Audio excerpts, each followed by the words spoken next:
आप सभी को मेरा प्रणाम। समय समय पर विचार व्यक्त करने और आप तक पहुंचने के लिए मैं निरंतर मीडिया का उपयोग कर रहा हूं और मैं मानता हूं कि मीडिया एक ऐसा जरिया है जिससे कम समय में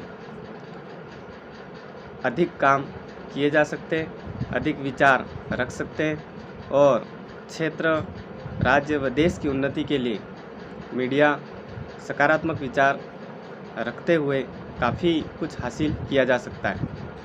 तो विषय भी एक मीडिया का ही आया है, तो उस पर थोड़ी से मेरे विचार व्यक्त करने के लिए मैं आज आपके समक्ष आया हूँ कि शिक्षा मंत्री जी ने सरकारी विद्यालय के शिक्षक गणों का मोबाइल बैन करने के जो विचार रखे हैं,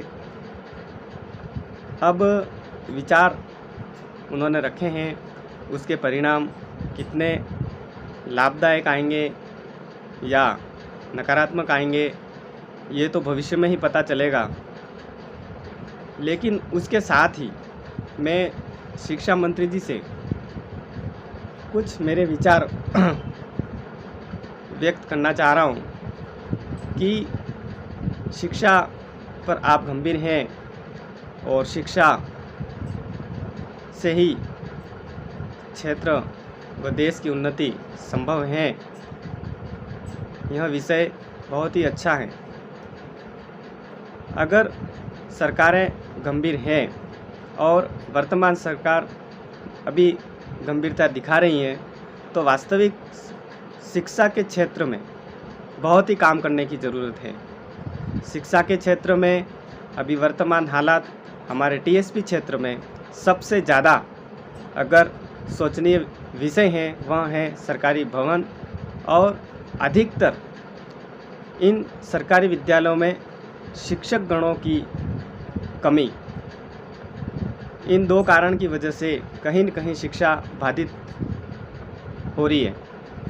तो मैं विचार रखना चाह रहा हूँ शिक्षा मंत्री जी, आप धरातल स्तर से एक रिपोर्ट बनवाइए जिससे कितने सरकारी विद्यालय में कितने भवनों की कमी है और कितने भवन जर्जर अवस्था में हैं, जो छात्र छात्राओं के लिए जीवन कब लील जाए पता नहीं। क्योंकि कुछ 1-2 वर्ष पहले यहाँ पर जिला उदयपुर की बात करूँ, 2 या 3 विद्यालय बारिश के मौसम में गिरे, जिससे हमें सोचने के लिए मजबूर होना पड़ रहा है कि अगर यह तो दिन अच्छे ही थे कि कहीं छात्र नीचे नहीं थे, छुट्टी के दिन या छुट्टी होने के बाद में यह भवन गिरे हैं, तो सबसे पहले इन सरकारी विद्यालयों के भवन जहां जर्जर अवस्था में है उन्हें गिराया जाए और नए भवन बनाए जाएं। साथ ही सरकारी विद्यालय में जितने भी शिक्षक गणों की कमियां हैं, विषय अध्यापकों की जहां पे कमियां हैं, उनकी भरपाई जल्द से जल्द आप करें।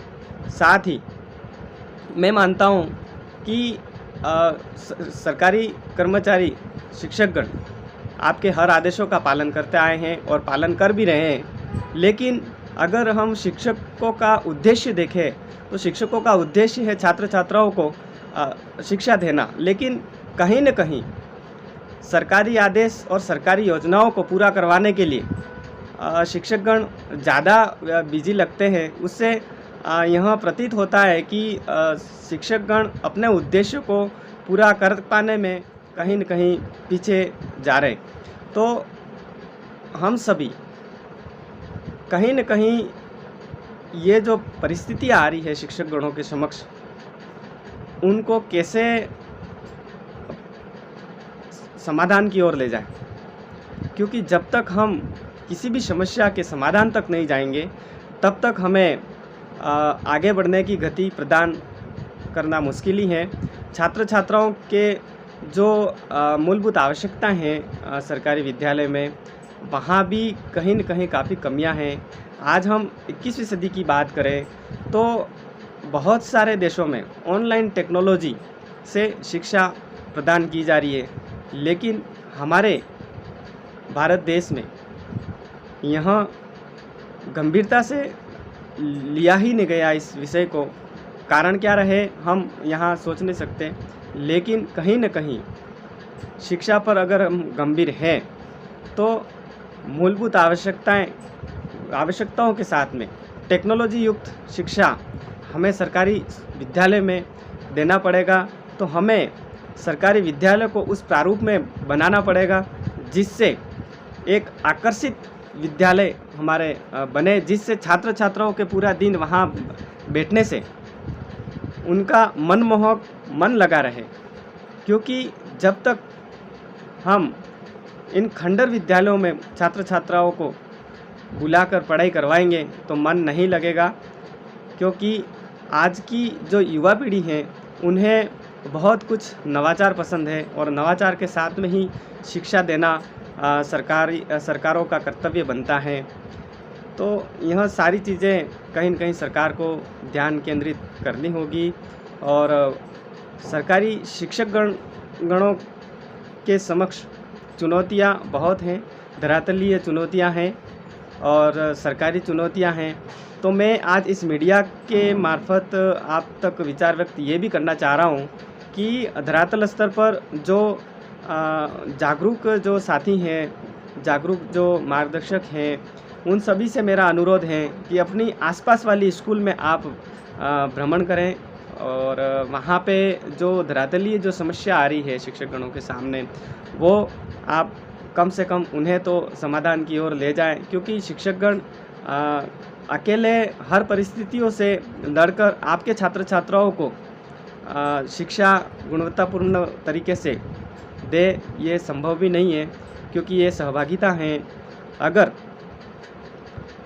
विद्यालय का वातावरण, छात्र, शिक्षक और आसपास का वातावरण श्रेष्ठ सकारात्मक हुआ तो हम मान सकते हैं कि वहाँ की शिक्षा बहुत ही उच्च स्तर की गुणवत्तापूर्ण शिक्षा छात्रों को मिलेगी, जिससे वहाँ से प्रतिभाएं आगे निकलेगी, गांव का नाम रोशन होगा, क्षेत्र का नाम रोशन होगा, हमारे भारत देश का नाम रोशन होगा। तो इसके लिए धरातल स्तर से लेकर और सरकार भी कुछ विषयों पर गंभीर होना पड़ेगा और गंभीर होने के बाद में जुलाई से एक योजना का प्रारूप पूरा तैयार हो, हमारा मानना है। शिक्षा मंत्री जी इस पर विशेष ध्यान केंद्रित करेंगे और जो सरकार में हैं, जो हमारे जनप्रतिनिधि हैं, वो विधानसभा में इस बात को रखें और जो पक्ष के जो विधायक महोदय हैं उनसे मेरा अनुरोध है कि आप अपने क्षेत्र के लिए, अपने छात्र छात्राओं के हित के लिए ज़रूर इस धरातलीय समस्याओं को आप आगे ले जाएं, जिससे यहाँ की मूलभूत आवश्यकताएं अगर छात्र छात्राओं को मिलेगी तो हम आपके आभारी रहेंगे। क्योंकि लोकतंत्र है, सरकारें आती रही है, जाती रही है, सभी ने अपने स्तर पे काम किए हैं, लेकिन कुछ काम अभी तक कहीं न कहीं गंभीरता से नहीं लिए गए, जिसकी वजह से आज शिक्षा का स्तर जिस लेवल में उच्च स्तर पर बढ़ना चाहिए, कहीं न कहीं रुकावट बाध्यता आ रही है। तो ज़रूर आप सभी इस विचार को आगे तक ले जाएंगे और रुचि से यह काम करेंगे, यह मैं मानता हूँ। क्योंकि जब तक हम भले किसी भी फील्ड से हैं, भले सामाजिक फील्ड से हैं, सरकारी विभागों की अनेक कार्यालयों में हम काम करते हैं या जो भी हमारी जिम्मेदारी है, जब तक काम अच्छे नहीं होंगे, जब तक हम रुचि से काम नहीं करेंगे। क्योंकि रुचि बहुत अलग चीज़ है, उससे बहुत कुछ रिज़ल्ट हमें अच्छे सकारात्मक रिज़ल्ट मिलते हैं। तो इन्हीं शब्दों के साथ में मैं अपने विचार यहीं समाप्त करता हूँ। लेकिन आज इस वीडियो के मार्फत मैं आपके समक्ष यह विचार रखे। हो सकता है मेरे विचार में कुछ और भी कमियां हैं और बातें और भी हैं, बहुत कुछ शिक्षा के क्षेत्र में बात करने की, लेकिन मोटी मोटी मेरी नज़र में अभी यही है।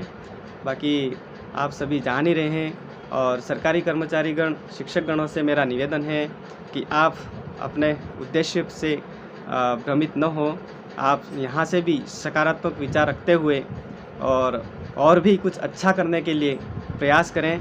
छात्र छात्राओं का भविष्य, इस देश का भविष्य और उस गांव का भविष्य बनाना आपके हित में है, क्योंकि कहा जाता है शिक्षक ही एक गांव का बड़ा मार्गदर्शक है और अच्छा गांव बनाने में भी उसी का योगदान रहता है। तो बी पॉजिटिव, आप अच्छा प्रयास करें और अपने सरकारी विद्यालय में छात्र छात्राओं की उचित शिक्षा के साथ में सकारात्मक बीज गांव में भी बोएं, अच्छा वातावरण बने और अच्छा वातावरण बनेगा तो हमारा क्षेत्र भी आगे बढ़ेगा और हमारा देश भी आगे बढ़ेगा। इन्हीं शब्दों के साथ में मैं अपनी वाणी ही विराम करता हूँ। जय भारत।